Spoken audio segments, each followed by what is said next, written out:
क्योंकि हमारे साथ जुड़ रही हैं एक एक्स मुस्लिम, जिनका नाम एक्स मुस्लिम अदा है।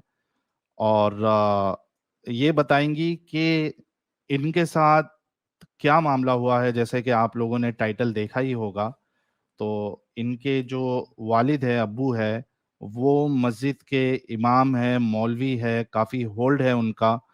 उसके बावजूद उनका रवैया क्या रहा है इनकी माँ के साथ और लोगों के साथ, वो हमें बताएंगी।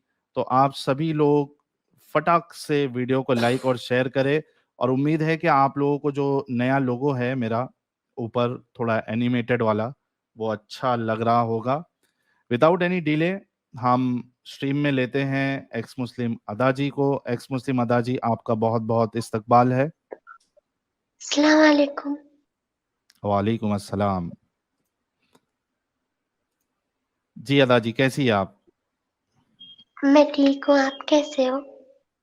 मैं भी ठीक हूँ। नर्वस तो नहीं है ना आप? नहीं, थोड़ा थोड़ा। अच्छा, थोड़ा थोड़ा है, कोई मुश्किल नहीं। तो अदा जी, हम्म, सबसे पहले मैं चाहता हूँ कि चूंकि आप एक एक्स मुस्लिम हैं और आमतौर पे जो भी एक्स मुस्लिम ज्वाइन करता है, हम छोटा सा टेस्ट लेते हैं ताकि पता चल सके हमें भी, हमारे दर्शकों को भी, कि वाकई में मुस्लिम थे या नहीं थे जो ज्वाइन होते हैं। तो क्या आप कोई सूरा जो भी आपको याद है कुछ सुना सकती है हमारे दर्शकों को? हाँ, सुना सकती हूँ। जी प्लीज सुनाइए। हम्म, आउज़ु बिल्लाहि मिनश शैतानिर रजीम, बिस्मिल्लाहिर रहमानिर रहीम। कुल हुवल्लाहु अहद, अल्लाहुस समद, लम यलिद वलम यूलद वलम यकुल लहू कुफुवन अहद। जी बहुत शुक्रिया अदा जी। और आपने इतनी हिम्मत की कि आप मेरी स्ट्रीम में ज्वाइन होने का आपने फैसला लिया, आपने मुझे कांटेक्ट किया। क्योंकि मैं समझ सकता हूँ कि जो तकलीफ़ आपको इस इस्लाम की वजह से, या जो आपके अब्बू जान है, मौलवी है, उनकी वजह से हम्म, हुई है, और एट द एंड वो फॉलो कर रहे थे इस्लाम को। तो बहुत बहुत हम्म, आपको मैं सलूट करता हूँ कि आपने ये फैसला लिया आने का। तो सबसे पहला सवाल यही है कि आप बताइए कि आप किस घराने में पैदा हुई, और आपके घर वालों का क्या मामला था, कितना इस्लाम को जानते थे, नहीं जानते थे, क्या कुछ हुआ आपके साथ, सब बताइएगा ताकि हमारे दर्शक जो है, ख़ास करके जो हमारे मुसलमान हजरात है, भाई बहन हैं, उनके समझ में आ हम्म। जाए कि इस्लाम कैसे ज़िंदगियों को बर्बाद करता है। जी। मैं एक कट्टर सुन्नी फैमिली से हूँ जी। और मेरे पापा मतलब मौलवी हैं और वो मतलब हमारे शहर आए थे कि मतलब यहाँ पर मौलवी में ही आए थे वो मस्जिद में एक हाफिज के रूप में। तो वो यहाँ पर आए ना, तो उन्होंने मेरी मम्मी से निकाह किया था, लेकिन उन्होंने ये नहीं बताया था कि उनका पहले निकाह हो चुका है। मतलब उनकी एक वाइफ है पहले से, जी। नहीं बताया। और मतलब मम्मी की शादी हो गई, फिर वो मतलब मम्मी को ले गए अपने साथ में। वहां जाने के बाद मम्मी को पता चला कि इनकी तो मतलब शादी हो चुकी है। तो फिर वहां जाने के बाद जब मम्मी को पता चला तो उन्होंने पूछा कि आपने मुझे नहीं बताया कि आपकी शादी हो गई है। हम्म। तो उन्होंने मतलब जवाब देना जरूरी नहीं समझा, और उसके बाद जब शादी हुई थी तो मतलब ज्यादा टाइम भी नहीं हुआ था, उन्होंने मारना पीटना शुरू कर दिया मम्मी को बहुत ज्यादा। हम्म। और फिर एक दिन का वाकया ये हुआ कि मतलब वहां पर किसी औरत का हलाला होने वाला था, और जी। वहां पर जहाँ पे मेरे पापा वहां पे मौलवी थे, तो वो औरत नहीं चाहती थी कि उनका हलाला हो। हम्म। अब वो मम्मी को बोली कि आई उनके पास कि आपके शौहर जो है वो मौलवी है, तो अगर वो चाहे तो ये रुक सकता है, क्या ही जरूरी है हलाला का, ठीक है। तो मम्मी बोली कि ठीक है मैं बात करूंगी। तब मेरी मम्मी प्रेग्नेंट थी, 7 मंथ था उनका प्रेगनेंसी हम्म। का। तो वो प्रेग्नेंट थी और फिर पापा आए तो उनको बोले कि प्रेग्नेंट है, तो बोले कि ना वो हलाला के लिए मना कर रही है, और वैसे भी ये तो मतलब अपने तक मुस्लिम में चलता है, लेकिन ऐसा है तो नहीं, मतलब ज़रूरी तो नहीं है ना, इंडियन कानून में नहीं आता। हुँ, तो पापा बोले ठीक है, ये इंडियन कानून में नहीं आता लेकिन मुस्लिम में तो है ना, तो मम्मी बोली क्या ज़रूरत है मानने की? 1400 साल पहले जो कुछ हुआ वो ज़रूरी नहीं है ना कि अभी भी मानी जाए बात। तो हुँ, उन्होंने मतलब मम्मी को फिर जवाब देना फिर ज़रूरी नहीं समझा, उन्होंने बहुत मारा उनको, इतना मारा कि मतलब उनको ज़ोर से धक्का मार दिया, और धक्का मारने के बाद उनका मतलब वो गिर गई पेट के बल, और उनका मिसकैरेज हो गया। तो उनकी ब्लीडिंग बहुत ज़्यादा होने लगी। हुँ, तो मेरे पापा उनको ब्लीडिंग में देख रहे थे, तो उनको उठाया नहीं बल्कि उनकी तरफ ना मतलब तलवार वग़ैरह वो रखते हैं अपने घर में। वो बोलते हैं कि निशानी है हमारे सुन्नियों की। तो हुँ, उसने वो निकाला और मेरी मम्मी के ऐसे जीभ के पास मतलब ऐसे मुँह के पास रखा और बोला कि आज बोल दिया तो बोल दिया, अगर दोबारा कभी बोलोगी तो तुम्हारी ज़ुबान काट दूँगा। और उसके बाद मेरी मम्मी बेहोश हो गई। हुँ। उसके बाद फिर यही सब मतलब मार-पीट वग़ैरह चलता रहा, और कई चीज़ें ऐसी एक बार क्या हुआ था कि मम्मी यानी ने उनसे थोड़ा-सा मैं रोकूँगा आपको, हुँ, आपके ताकि दर्शक हमारे लगातार जुड़ते जा रहे हैं और हुँ, दर्शकों से भी मेरी रिक्वेस्ट है कि 1000 लोग ऑलरेडी जुड़ चुके हैं, तो आप सभी लोग वीडियो को लाइक और शेयर करें। एक चीज़ कन्फर्म कर दूँ कि ये बिल्कुल अडल्ट है और बच्ची नहीं है, अडल्ट है। और दूसरी चीज़ ये कि आपने जैसे कि अभी बताया, हुँ, एक तो आपके जो अब्बू है, पापा है, वो है मौलवी, हाँ, ठीक है? हाँ, उन्होंने आप जहाँ कहीं भी रहती थी, वहाँ पे आए वो, मस्जिद में एज़ अ हुँ, इमाम अपॉइंट हुए हुँ, और उन्होंने आपकी मम्मी से शादी की, लेकिन उनको बताया नहीं कि वो ऑलरेडी मैरिड है, उनकी ऑलरेडी शादी हो चुकी थी, ठीक है? तो हाँ, उस शादी के बाद आपकी मम्मी को पता चला और उस पे सवाल करने पे आपके जो अब्बूजी हैं, उन्होंने उस पे कोई जवाब उनको नहीं दिया, बताना ज़रूरी नहीं समझा कि यार क्यों मैंने दूसरी शादी की या क्यों मैंने नहीं बताया। इसके हाँ, बाद वो मतलब वो आप ज़रूरी नहीं हुँ, समझे। हुँ, जी। और इसके अलावा वो आपकी माँ के साथ जो है वो मारपीट का उनका रवैया रहा है और आपके हुँ, मोहल्ले में किसी का हलाला होना था, तो वो आपकी हुँ, मम्मी के पास आई क्योंकि आपके जो अब्बू है वो आपकी मम्मी से दरख्वास्त करने लगी कि मुझे हलाला नहीं करवाना है, तो आप अपने शौहर से कहिए कि इस हलाले को रुका दीजिए। तो उस पे हाँ, आपके अब्बूजी काफ़ी गुस्सा हुए और उन्होंने आपकी मम्मी जो है वो प्रेग्नेंट थी, 7 मंथ्स हुँ, प्रेग्नेंट थी आपकी मम्मी, तो उन्होंने उनको मारा, हाँ, धक्का दिया, जिसकी वजह से आपकी जो हुँ, मम्मी थी उनका मिसकैरेज हो गया, वो बच्चा मर गया और वहीं पे हुँ, उसके बाद मतलब इसका मारने के बावजूद भी उनको रहम नहीं आया और उन्होंने तलवार निकाल के कही कि दूसरी बार अगर आप इस्लाम के बारे में कुछ भी बोलोगे, तो मैं तुम्हारी ज़बान काट दूँगा, इस तरीके की धमकी भी दी। हाँ, तो हाँ, बड़ी ही अजीब बात है कि एक मौलवी इस तरीके की हरकत कर रहा है और सहारा ले रहा है इस्लाम का, बड़ी दुःख भरी बात है। जी, आगे बताइए अभी आप। उसके बाद फिर ऐसी मार-पीट तो उनका मतलब हमेशा का चलता ही रहता था, और वो इस हद तक है कि आज इतने साल हो गए हैं, लेकिन मम्मी की बॉडी में वो पूरे निशान हैं, मतलब हर चीज़ के निशान हैं। तो मम्मी ने जब उनकी पहली शादी के बारे में बोला कि झगड़ा होने लगा उनकी पहली शादी को लेकर कि आपने मुझे नहीं बताया था ये वो, हुँ, और मम्मी अगर किसी की हेल्प कर देती थी तो मतलब एक शक होता है ना, इंसान शक की नज़र से देखता है ना? हुँ, तो ऐसा उनकी आदत थी, अगर घर में कोई आया तो अगर कोई भी इंसान आएगा तो आप उसको पूछोगे ना चाय वग़ैरह के लिए, हुँ, तो मम्मी भी ऐसा करती थी। तो उन्होंने क्या किया एक बार मतलब मेरे पापा के ही दोस्त आए थे, तो उन्होंने बोला कि आओ बैठो आप, मैं चाय बनाती हूँ, थोड़ी देर में आ रहे हैं तो आप बात कर लेना। हुँ, तो मम्मी चाय बनाने के लिए चली गई, फिर वो चूल्हे में खाना बनाते थे, लकड़ी का।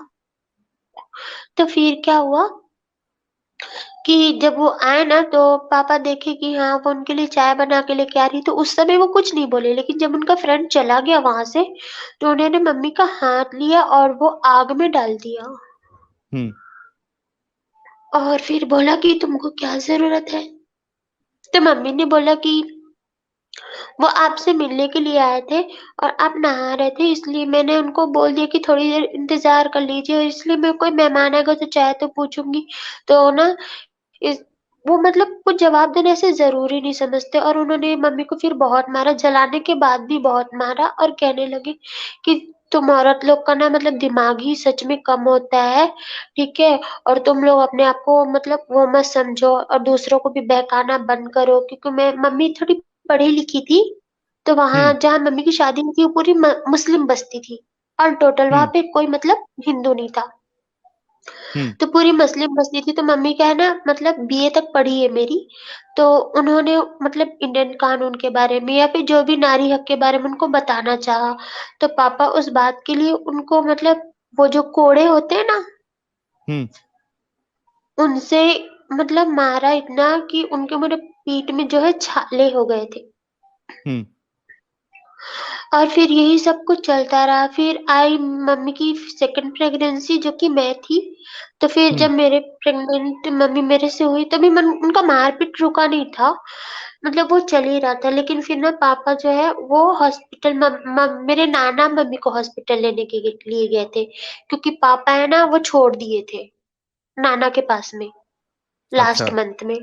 तो हुँ, फिर नाना हॉस्पिटल लेके गए, तो फिर वहाँ पर ना मेरे पापा भी थे, लेकिन जब उनको नर्स आकर बोली कि हाँ, एक लड़की हुई है, तो वो वहाँ पर ना कुछ नहीं बोले, वो वहाँ से गुस्से में चले गए वापस, हुँ, मम्मी को छोड़ के। फिर मम्मी मुझे लेकर के फिर नाना मुझे और मम्मी को छोड़ने के लिए गए, फिर वहाँ छोड़ दिए। फिर क्या हुआ, वहाँ पे जाने के बाद मम्मी को बहुत मार-पीट करते थे, और मम्मी ना मुझे क्या करती थी मतलब बचपन में, वो बाँध के रखती थी।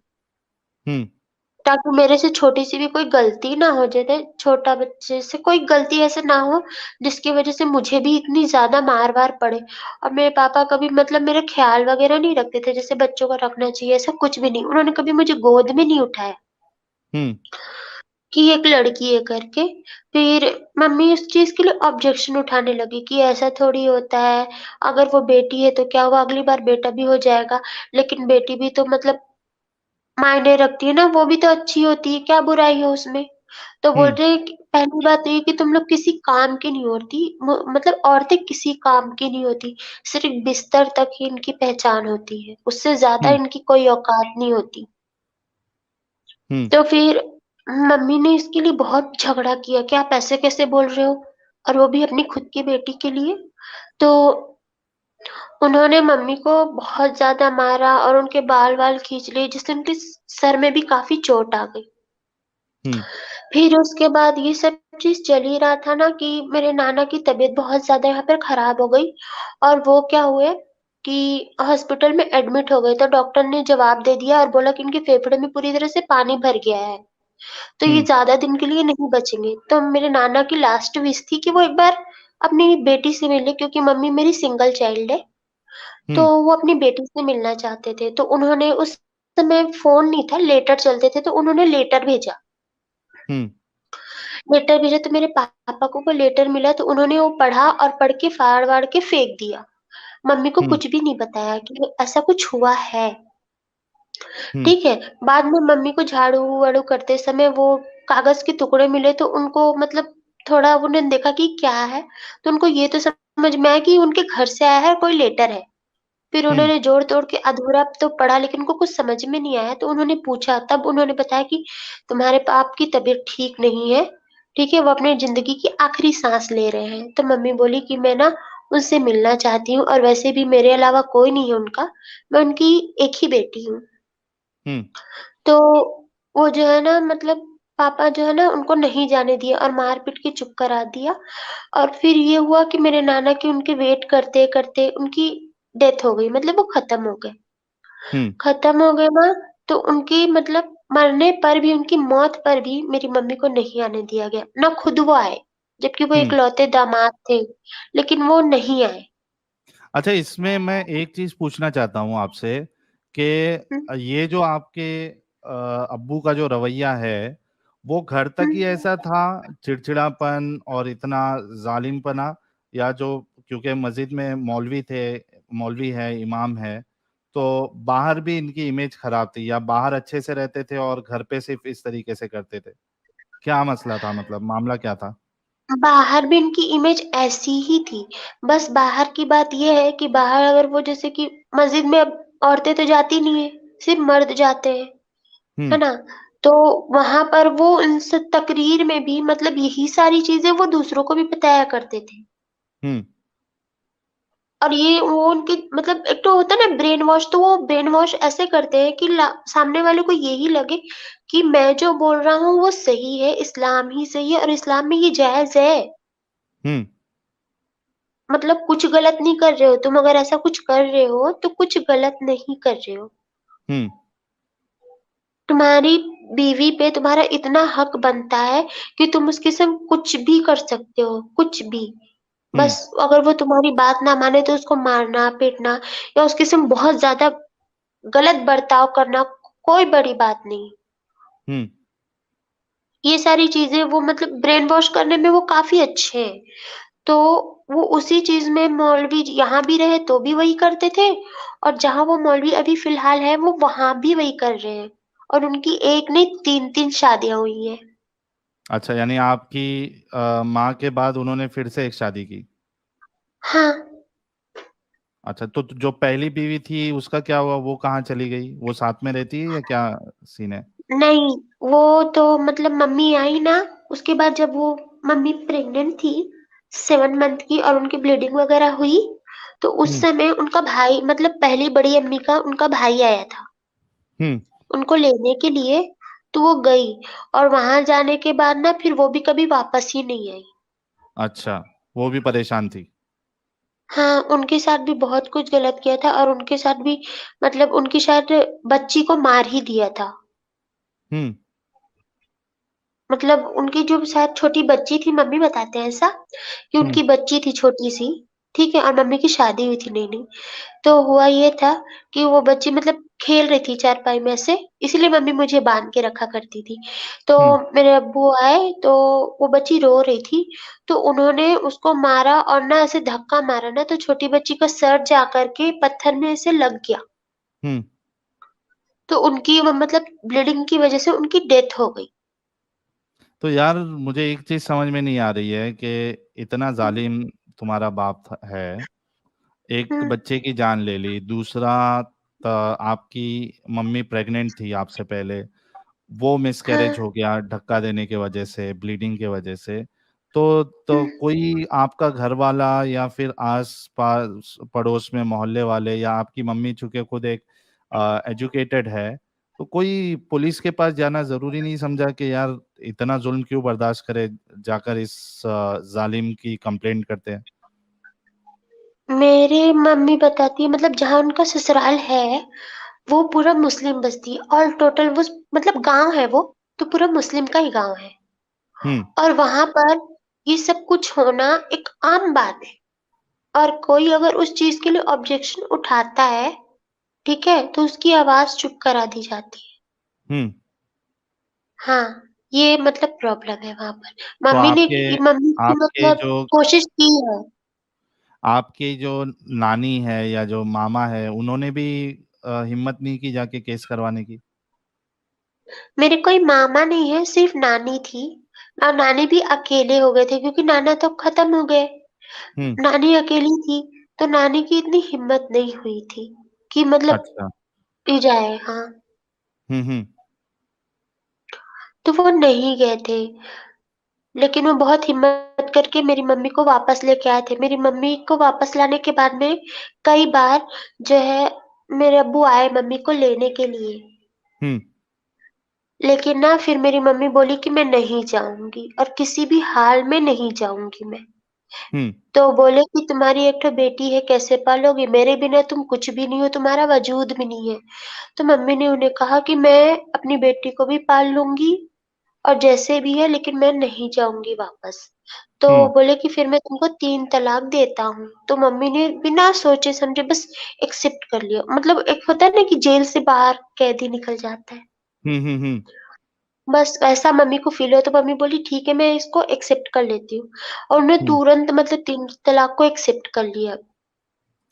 अब हुँ, यहाँ पर से उनकी प्रॉब्लम खत्म नहीं हुई क्योंकि पापा तो जो थे ये वो इस शहर में भी आ चुके थे और यहाँ के मम्मी-डैडी की भी सोच सेम ही हो चुकी है।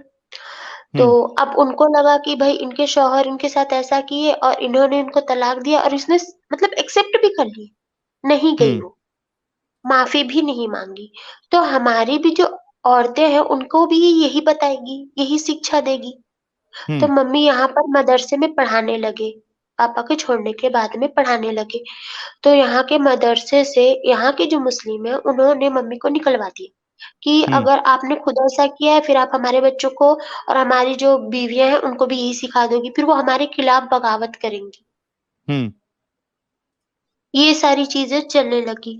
फिर मम्मी ने उनको समझाने की बहुत कोशिश की कि नहीं वो जो चीज़ सिखा रहे हैं इस्लाम में जो कुछ ये चीज़ हो रही है, चाहे वो हलाला हो गया, 3 तलाक हो गया, ठीक है? और मारपीट जो होता है ये चीज़ें गलत है और औरतों का भी कुछ अधिकार बनता है। तो मतलब इस सब चीज़ों के लिए यहाँ पर लोगों ने इतना ज़्यादा ऑब्जेक्शन उठाया और कहा कि अभी भी वक़्त है हलाला करके अपने शौहर के पास तुम लौट जाओ। हुँ, लेकिन मम्मी नहीं लौटी। नहीं लौटने की वजह से फिर यहाँ के लोगों ने मम्मी को मतलब बहुत ज़्यादा टॉर्चर करना शुरू कर दिया। लाइक हमारे घर की लाइट जो हम किराए के घर में रहते थे, मैं बहुत छोटी थी, तो हमारे घर की जो लाइट थी उसके तार काट देना, ठीक है? और हमको बार-बार घर चेंज करना पड़ता था क्योंकि मतलब हम कहीं पे भी रहते थे ना तो फिर थोड़े दिन बाद वहाँ से निकाल दिए जाते थे। तो हुँ, बार-बार घर चेंज करना पड़ता था और जिस घर में भी जाते थे ना वहाँ ना तो पानी, ना लाइट, ये सारी प्रॉब्लम्स हमारी चलती रही। तो फिर मम्मी ने सोचा कि ना तो यहाँ पे मेरे को जॉब करने मिल रही है और ना ही मेरे को कोई और रास्ता मिल रहा है। तो फिर ना वो मुझे मेरी नानी के पास में छोड़ने लग गई और खुद चली गई कहाँ? दूसरे शहर में काम करने के लिए। हुँ, मम्मी तो दूसरे शहर चली गई तब मेरी एज करीबन 5 साल रही होगी, 4-5 साल। तो यहाँ के जो मोमेडियन हैं, वो मेरे पास आते थे, तो वो बोलते थे कि मतलब मैं खेलते-वेलते रहती थी उस एज में, तो ये लोग बोलते थे मेरे को कि तुम्हारी मम्मी किसी और के साथ भाग गई, तुम्हारे पापा को धोखा दिया है इन्होंने। हुँ, और अभी जो है तुम्हारी मम्मी मतलब वो स्लेव बन चुकी है या फिर वो किसी और दूसरे धर्म के हिंदू लड़के के साथ ये भाग गई है, ठीक है? और तुम्हारा भी यही हाल हो जाएगा। ये सारी चीज़ें अब ये बताइए कि मतलब 5 साल की बच्ची को जाकर ये सब बोलोगे तो उसके दिमाग में क्या आएगा? हुँ, तो ये सारी चीज़ें मेरे दिमाग में बैठने लग गई। अब वो वक़्त बीतने लग गया। अब हम मिट्टी के घर में रहते थे, तो वो घर एक साल यहाँ पे बहुत ज़्यादा बारिश हो गई, बाढ़ हुँ, की तरह। तो वो जो घर है, वो पीछे से पूरी उसकी दीवार टूट गई। अब जो मेरी नानी थी, तो उन्होंने मतलब दीवार तो टूट गया, पूरी पानी घर में आ रहा था, तो हमारे पास कोई रास्ता नहीं था। तो हम घर के अंदर में छाता लगा के बैठा करते थे। तो फिर यहाँ की गवर्नमेंट ने सबको पैसे बाँटे मतलब 700 या 800 रुपए बाँटा करती थी गवर्नमेंट, बाँटी उस वक़्त। तो फिर मेरी नानी को भी मिला कि अपना घर ठीक करा लो, ठीक है? तो फिर जैसे मेरी नानी पैसे लेके आई यहाँ पर कि हाँ, मैं दीवार ठीक करा लेती हूँ, तो हमारा जो मकान मालिक था, वो आया और मेरी नानी से पैसे लेकर वो चला गया, झगड़ा-वगड़ा करके, ठीक है? अब मेरी हुँ, नानी बहुत ज़्यादा परेशान है, तो फिर यहाँ के जो मतलब जो हिंदू लोग हैं तो वो लोगों ने मतलब मेरी नानी ने उनसे हेल्प माँगी तो उन्होंने बोला ठीक है, तो उन्होंने हेल्प की और उस दीवार को ठीक कराने में मदद कर दी। लेकिन फिर वो सारी चीज़ें बंद नहीं हुई और अभी भी वो सब ऐसा नहीं कि खत्म हो गया, वो चल रहा है और मेरे पापा आज भी मौलानागिरी कर रहे हैं और हाल ही में जो उनकी वाइफ़ जो है 1.5 महीने पहले उनको छोड़ के फिर चली गई। कौन-सी वो लास्ट वाली?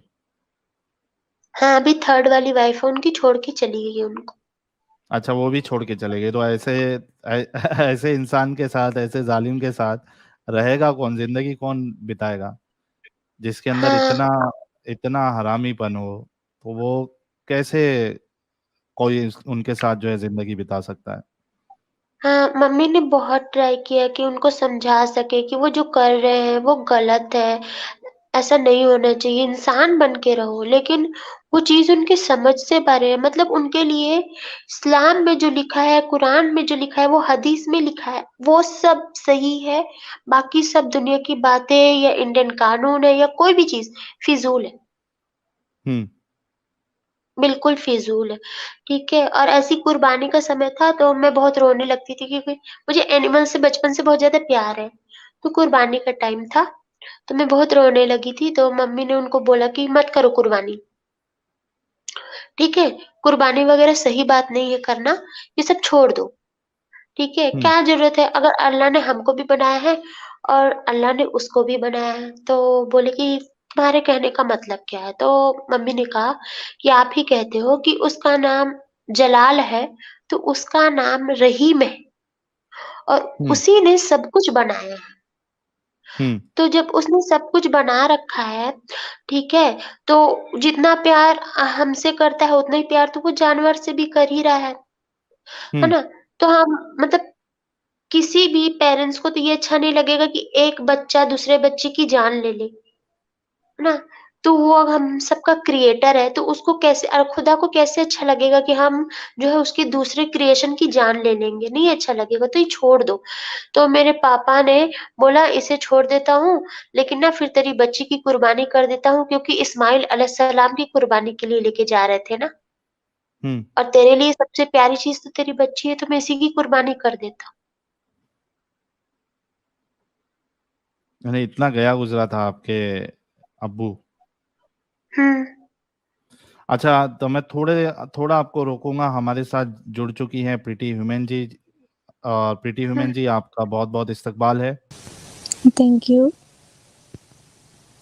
यार, ये जी। जो अभी आप सुन रही थी, एक्स हुँ, मुस्लिम अदा जी ने जो कुछ बताया अपने वालिद के ताल्लुक से, जो कि मौलवी है, मस्जिद के इमाम है, अच्छा खासा होल्ड है उनका जहाँ भी वो इमामत करते हैं या तकरीर करते हैं, जी। उनका इस तरीके से रवैया अपनी हुँ, बीवी के साथ, और पहली बीवी के बारे में दूसरी को बताया नहीं, शादी कर लिया, और फिर जी। जो कुछ मामला हुआ वो हमारे सामने है। क्या कहना हुँ। चाहेंगे आप? साहिल, टू बी ऑनेस्ट, ऐसी जो स्टोरीज़ हैं वो हमारे हर मुस्लिम घर में होती हैं।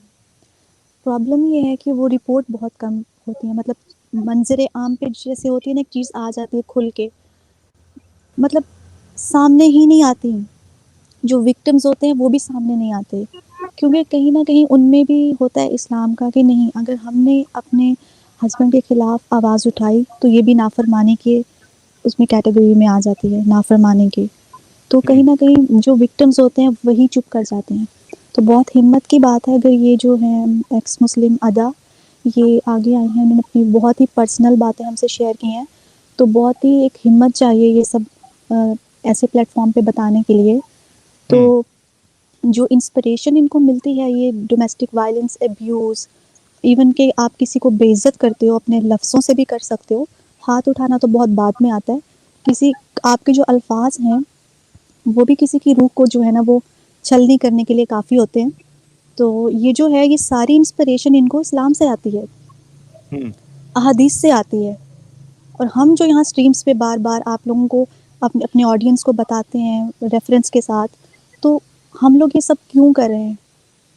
क्योंकि ये हर दूसरे घर की स्टोरी है। हमारे यहाँ ख़वातीन के साथ ऐसा ही सलूक किया जाता है। और बहुत हौसले और हिम्मत की बात है कि इन्होंने तो ये इस लेवल का मेंटालिटी कभी टॉर्चर, चेंज होगी? ये मेंटालिटी को चेंज करने के लिए बहुत मेहनत लगेगी साहिल, बहुत काम उसके करना लिए पड़ेगा इस इस्लाम पे, से क्योंकि निकलना जरूरी है। इस्लाम की बिल्कुल जो सबसे गंदी जहनियत है उससे बाहर आना जरूरी है। वरना तो जिस पे जुल्म हो रहा है वो तो उनको लगता ही नहीं कि हम पे जुल्म हो रहा है या हमारे लिए ये चीजें गलत है। यही तो प्रॉब्लम है, यही तो मैंने आपको बताया कि दे आर फाइन, उनको कोई प्रॉब्लम ही नहीं दिखता इसमें। उनको इसमें प्रॉब्लम दिखता है कि अगर हमने किसी से शेयर किया तो हम जहन्नुम में जा सकते हैं। हम्म। तो ये बिल्कुल। सारी बात आपकी हिम्मत की है और आपके खुद स्टडी करने की, फिर सोचने की, आपके पास दिमाग है। और ये सारी बातें ये छोटी-सी बच्ची ही मुझे लग रही हैं, मतलब इतनी मैच्योर नहीं लग रही। हो सकता है अबाउट 20 हों, लेकिन फिर भी इन्होंने छोटी-सी एज में काफ़ी कुछ सहा है और हाँ, क्या मेरे पास तो वर्ड्स इम्पैक्ट जी। आप सोचिए कि बचपन से ये सारा जो हो रहा था इवेंट, वो कितना हाँ, मतलब इनके ज़हन पे क्या असर खौफ़नाक किया होगा यार? क्या किस ट्रॉमा से गुज़री हैं, हम तो इमेजिन ही कर सकते हैं। जिसने सहा है उसको पता है कि उस पे क्या बीती है। तो बहुत ही हिम्मत और हौसले की इनकी मैं दाद देती हूँ कि ये सामने आई और इन्होंने हमें बताया। आगे आप इनसे कुछ पूछना चाहते हैं तो प्लीज़ पूछें। जी। अदा जी, अच्छा इसमें हुँ। ये बात हो सकती है कि चलो यार ठीक है, वो आपके अब्बूजी का पर्सनल मामला हो और हुँ। ज़ालिम थे, ज़ुल्म किया उन्होंने, जो भी है। लेकिन आप इस्लाम से क्यों हट गई? मतलब आपने इसको इस्लाम से क्यों रिलेट किया और इस्लाम से आप क्यों बाहर निकल गई? मैं काफ़ी बड़ी हो गई थी। मैं मदरसा बचपन से नहीं गई हूँ, बड़ी होने के बाद स्टार्ट की हूँ मतलब 8th क्लास में थी मैं, स्टार्ट की हूँ मैं हुँ, मदरसे जाना और मैं स्कूल बचपन से ही जा रही हूँ। तो जब मैं मदरसा जाना शुरू-शुरू की थी, तो वो एक्साइटमेंट होती है ना कि क्या होगा वहाँ पे, क्या पढ़ा रहे? फिर वहाँ की चीज़ें मेरे लिए बिल्कुल नई-नई थी, बिल्कुल भी नई-नई। तो फिर मैं स्कूल में भी पढ़ी थी, मदरसे में भी पढ़ी थी, लेकिन मेरे को एक चीज़ नोटिस करने लगी धीरे-धीरे मतलब वो अलीफ बे से बढ़ते-बढ़ते फिर कुरान तक में आने लगे। तो मैं बोली हम लोग को खाला अम्मी पढ़ाती थी, तो मैं खाला अम्मी से बोली कि हम इसको पढ़ तो रहे हैं, पर जैसे इसका मतलब क्या होता है? जैसे हम लोग संस्कृत पढ़ते हैं या फिर हम इंग्लिश पढ़ते हैं, तो वो टीचर बताते हैं ना कि इसका मतलब ये लिखा है। हिंदी में इसका मतलब ये होता है। तो मैं बोली इसका मतलब क्या होता है? इस मतलब कुछ ट्रांसलेशन होता होगा ना कि इसका क्या लिखा है हमको? तो वो बोले कि ऐसे अभी नहीं बताऊँगी, जब बड़े होते जाओगे तब बताओगे। तो फिर उसके बाद हमारे यहाँ होने लगा था मतलब किसी का हलाला होने वाला था। तो मुझे तब नहीं पता था कि क्या होता है। तो फिर मैं अपनी मम्मी से पूछी तो मम्मी बोली कि ये बहुत अच्छी चीज़ नहीं है, बहुत गंदी चीज़ है, ठीक है? तो ये तुमको अभी नहीं बता सकते हम। तो फिर मैं मदरसा गई, तो मैं मदरसा से खाला अम्मी से पूछी कि ये क्या होता है? तो उन्होंने मेरे को बताया कि क्या होता है। तो उस समय थोड़ा मतलब सोचने समझने की इतनी थी दिमाग की जो है ये गलत है। तो मैंने बोला ये तो गलत है ना, ऐसा तो नहीं होना चाहिए ना खाला अम्मी, क्या ज़रूरत है? तो उन्होंने बताया कि नहीं ये हमारे हदीस में है, हुज़ूर ने ऐसा फ़रमाया है कि ये सब जायज़ है, ऐसा होना चाहिए, ठीक है? तो मैं बोली ऐसे कैसे फ़रमाया है? ये चीज़ तो गलत है और गलत चीज़ें तो अल्लाह पाक को मना करनी चाहिए, वो स ऐसे इस चीज़ को प्रमोट कैसे करेंगे? तो उन्होंने ये बोला कि तुम ज़्यादा सवाल ना पूछा करो, बिल्कुल अपनी मम्मी जैसे हो, फालतू के सवाल पूछती रहती हो। है ना? ज़्यादा सवाल पूछोगी ना तो कुफ़्र का फ़तवा लग जाएगा तुम पर। फिर पूछती रहना घर में बैठ के सवाल सारे। ये सारे बहुत चीज़ें बोलकर मेरे को चुप करा देते थे। अच्छा, मतलब हक नहीं दिया था कि मैं पूछूँ कुछ। हुँ। फिर? फिर ऐसे ही मतलब बहुत फिर मैं धीरे-धीरे और पढ़ने लगी तो वो साल बीतते चले गए और मैंने उस चीज़ों को समझना शुरू किया कि क्या होता है, ये क्यों होता है। फिर मन में ये है कि इसमें बहुत सारी चीज़ें गलत है। जैसे मैंने मैं 9 में थी या शायद 10th में थी, तो मैंने स्लेवरी के बारे में जाना कि क्या होता है और वो उसको मैंने फिर कुरान में भी देखा तो मेरे दिमाग में आया कि इसको तो प्रमोट नहीं करना चाहिए, ये तो गलत चीज़ है जो कि इस्लाम प्रमोट कर रहा है। तो मैं बोली कि ये चीज़ें मतलब गलत है ना मम्मी कि इस्लाम प्रमोट कर रहा है, तो मम्मी बोली गलत है और अगर तुम ये बात किसी से बोलने भी जाओगी ना गलत है तो कोई तुम्हारी नहीं सुनेगा यहाँ पर। कोई नहीं बैठा है जिसको ये चीज़ें समझ में आएँगी, जो तेरे को छोटी उम्र में आ रही है, वो यहाँ पे बड़े-बड़ों को समझ में नहीं आती। हुँ, और हाँ, आज जो हमारी कंडीशन है, मैं ये सारी चीज़ें समझा-समझा के थक गई, इसलिए मेरी कंडीशन ये है। अगर तू समझाने जाएगी तो तेरी भी यही हालत कर देंगे ये लोग। तो मैं बोली जब ये सारी चीज़ें हैं तो हम क्या बोलते हैं इससे निकल क्यों नहीं जाते? तो मम्मी ने कहा कि इस्लाम एक ऐसा धर्म है, जिसमें ना एक कलमा पढ़ो, तौबा करो और एंट्री कर लो, बस। लेकिन अगर आप यहाँ से इसमें से निकलना चाहते हो, तो उसकी इजाज़त नहीं, बिल्कुल भी नहीं। इसमें से निकलना मतलब बिल्कुल जान से मार देंगे ये। मम्मी ने मेरे से ये चीज़ें बोली थी। तो फिर मेरे को समझ में आया कि ये सारी चीज़ें बहुत चीज़ें गलत हो रही है, बिल्कुल भी सही नहीं। फिर मैं ना उसमें से थोड़ी कटती चली गई। फिर आपकी स्ट्रीम वगैरह देखने स्टार्ट कर दी। मतलब पहले मैं ऐसी यूट्यूब में कुछ-कुछ देखती थी। इसकी लेकिन एक दिन नज़र पड़ी स्ट्रीम में छोटे से वो होता है ना क्लिप उसमें, तो फिर मैं देखी इसमें क्या है, तो फिर उसमें एक्स मुस्लिम लिखा था। मैं बोली ये क्या चीज़ है? मतलब मैं हमारे इधर ना ये सारी चीज़ें कोई नहीं जानता कि एक्स मुस्लिम चीज़ कोई एक्ज़िस्ट करती है, कोई भी नहीं। जी। तो फिर मैंने देखा पहली बार तो मैं ना बोली ये क्या है? फिर मैं आपकी स्ट्रीम देखी। तो स्ट्रीम देखी तो मुझे बहुत अच्छी लगी। फिर मेरे को समझ में भी आने लगा, तो मैं बोली कि मैं पहले सोचती थी कि हाँ, चलो मैं ही एक ऐसी इंसान हूँ जिसको इस्लाम में बहुत सारी बुराइयाँ दिखाई देती है। लेकिन जब मैं स्ट्रीम देखी तो मुझे लगा नहीं, मतलब बहुत सारे लोग मेरे जैसे सोचते हैं जिनको इस्लाम में बुराइयाँ दिखाई देती है। तो मैंने अपनी मम्मी को दिखाया स्ट्रीम आपकी, तो मम्मी को मैंने दिखाया तो मम्मी को मैंने बोला, देखो सिर्फ़ मुझे या फिर आपको इसमें गलती नहीं दिखाई दे रही है, सभी को दिखाई देती है। यानी कि बहुत सारे लोग हैं जिनको दिखाई देती है और एक्चुअली मौलानाओं को भी देखो दिखाई दे रही है, लेकिन वो इस चीज़ को एक्सेप्ट नहीं कर रहे। तो मम्मी जी। बोली ये एक्सेप्ट ही तो है जो नहीं करेंगे ये लोग, क्योंकि इनको भी पता है कि इस्लाम में सिर्फ़ एक कलमा पढ़ो और अंदर आ जाओ इसके, इस्लामिक बन जाओ तुम। बस हुँ। तौबा कर लिया, कलमा पढ़ा देंगे और फिर हो गए तुम मुसलमान। लेकिन अगर तुम इससे बोलो कि नहीं मेरे को नहीं रहना मुसलमान, मेरे को बाहर जाना है, फिर देखो क्या करते हैं ये तुम्हारे साथ। साँस नहीं लेने देंगे, दूसरे दिन सूरज नहीं देख सकते तुम, एकदम गला काट के रख देंगे। मम्मी ने ये चीज़ मेरे को बताई। जी। हुँ। अच्छा, तो आप जो है वो हमारा चैनल आपको सडनली पॉपअप हुआ, यानी वो सजेशन में आपको दिखाया, फिर वहाँ से आपने स्ट्रीम देखना शुरू किया, जिससे हाँ, आपकी हिम्मत और बढ़ी। हाँ, डाउट्स पहले से थे, आपको ये लग रहा था कि इस्लाम में बहुत सारी चीज़ें गलत है, लेकिन जब आपने हाँ, हमारा चैनल देखा, वीडियोज़ देखे, स्ट्रीम देखी, तो आपको ये दिलासा मिला या हिम्मत मिली कि यार मैं अकेले नहीं हूँ इस तरीके से सोचने वाली, मेरे जैसे कई और हाँ, लोग हैं। फिर आपने हाँ, फैसला किया कि आप आके जो है वो अपनी स्टोरी बताएँगी।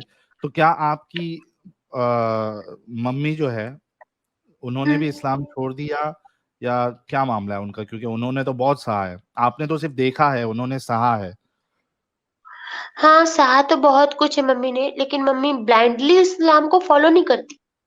मतलब ऐसा नहीं है कि वो मतलब हर गलत चीज़ को सपोर्ट करे, ऐसा नहीं है। लेकिन हाँ, अगर हज़रत अली की बात की जाए तो वो उनकी फ़ैन है। मतलब वो सुबह उठेंगी ना, तो बस हज़रत अली का नाम लेंगी, वो रात को सो रही है तो हज़रत अली का नाम लेंगी और इस हद तक है कि मतलब हमारे घर कुछ अच्छा हुआ, मतलब कोई भी चीज़ खुशखबरी आ गई छोटी-बड़ी, वो कुछ नहीं होगा, पहले हज़रत अली की फ़ातिहा होगी।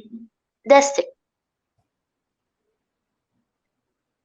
अच्छा, वो बहुत ज़्यादा उनको फ़ॉलो मतलब उनको बहुत मानती है वो। हज़रत अली की और दीवानी मुझे है भी आपकी माँ।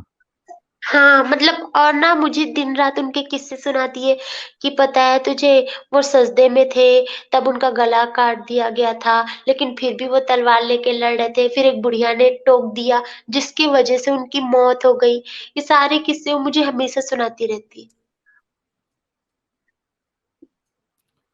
मतलब वो एक अली की मोहब्बत में आपकी माँ टिकी हुई है इस्लाम में।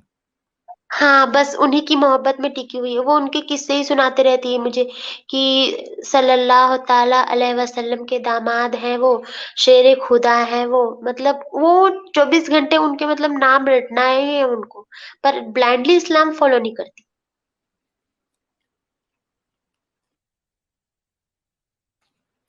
आपकी माँ जो है वो शिया है, सुन्नी है? सुन्नी है। मेरे नाना भी सुन्नी थे, मेरे जो फ़ादर हैं वो भी न्यू सुन्नी थे। मतलब सुन्नी-सुन्नी में ही शादी होके गई हैं, लेकिन वो हज़रत अली को बहुत ज़्यादा मानती हैं। अच्छा, कहीं न कहीं वो हज़रत अली की मोहब्बत है, और हाँ, यानी सुन्नी होते हुए भी जिस तरीके से हाँ, अंधे हमारे शिया हज़रात होते हैं, उस तरीके का अंधापन जो है, मोहब्बत का अंधापन हज़रत अली को लेके, वो आपकी मम्मी के अंदर है। हाँ वो है, उनको लेकर है। जी। तो दोस्तों, ये थी एक्स मुस्लिम अदा जी की दास्तान, और आई एम श्योर बड़ी दर्दनाक इनकी कहानी है, दास्तान है। खास करके बचपन से लेके बड़े होने तक इन्होंने जितना देखा है, सोचो कि किस तरीके से इम्पैक्ट हुआ होगा इनके जहन पे। और इनकी जो अम्मी जान है, उन्होंने तो क्या कुछ सहा है। और ये सब करने वाला कौन था? एक मौलवी। और वो हवाला, यानी इस दरिंदगी का की को जो आड़ बनाता था, वो इस्लाम को आड़ बनाता था। यानी इस्लाम की आड़ में वो ये इस तरीके का उसका रवैया रहा है। उसने हमेशा ये कहा है कि भाई, औरतों की कोई इज्जत नहीं है, या तुम सिर्फ बिस्तर तक हो। इस तरीके की बातें इनके जो वालिद है उन्होंने की है। तो बड़ा दुख हुआ सुनकर इनकी बातें। और मैं इनको सलूट करता हूँ वंस अगेन, कि छोटी सी उम्र में इतना सहने के बाद इन्होंने ये फैसला किया कि वो आकर बताएंगी। तो मेरा एक सवाल आपसे ये है एक्स मुस्लिम अदा जी, ये जो आपने बताया है ये बहुत पर्सनल चीज़ है, यानी आप घर के मामलात है जो आपने डिसाइड किया कि आप आके बताएंगी। तो उसकी वजह क्या रही है? यानी क्या आपने सोचा कि मुझे क्यों आके ये चीज़ बताना चाहिए? मैं चाहती हूँ ना कि जैसे मुझे ये सब चीज़ें पता चली और वो काफ़ी लेट से पता चली। आप लोग की स्ट्रीम तो बहुत सालों से चल रही है, लेकिन काफ़ी लेट से मुझे पता चली। अब मैं चाहती हूँ कि आप लोग के जैसे या हमारे जैसे बहुत सारे लोग हैं, जो ना नहीं जानते कि एक्स मुस्लिम चीज़ कोई होती भी है। तो उन सबको ये सब पता चलनी चाहिए कि ऐसी चीज़ एग्ज़िस्ट करती है।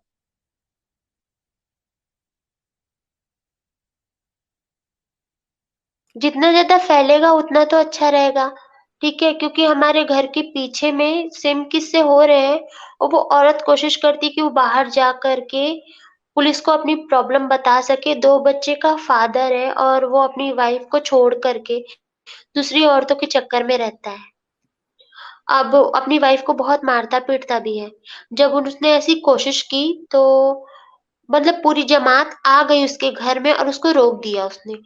यहाँ तक कि हम्म। उसने अपने पेरेंट्स को बुला लिया था, तो उसके पेरेंट्स जो है वो भी आ गए, लेकिन उसके पेरेंट्स ने उसको सपोर्ट नहीं किया। उन्होंने कहा चुप हो जा, घर का मामला है।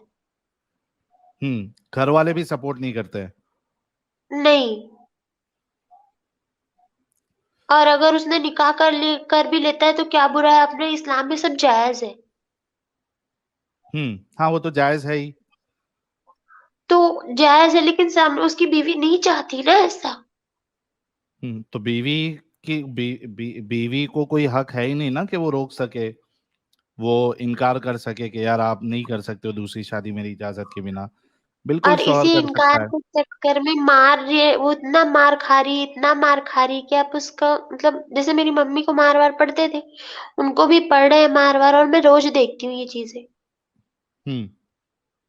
और वो उसको मार-वार पड़ रहे हैं और वो पुलिस के पास जा नहीं सकती क्योंकि फैमिली में ज ना तो उसके पेरेंट्स सपोर्ट कर रहे हैं और ना ही मतलब यहाँ के मुस्लिम सपोर्ट कर रहे हैं, मतलब कोई सपोर्ट नहीं कर रहा है उसको, वो अकेले हो गई है बिल्कुल।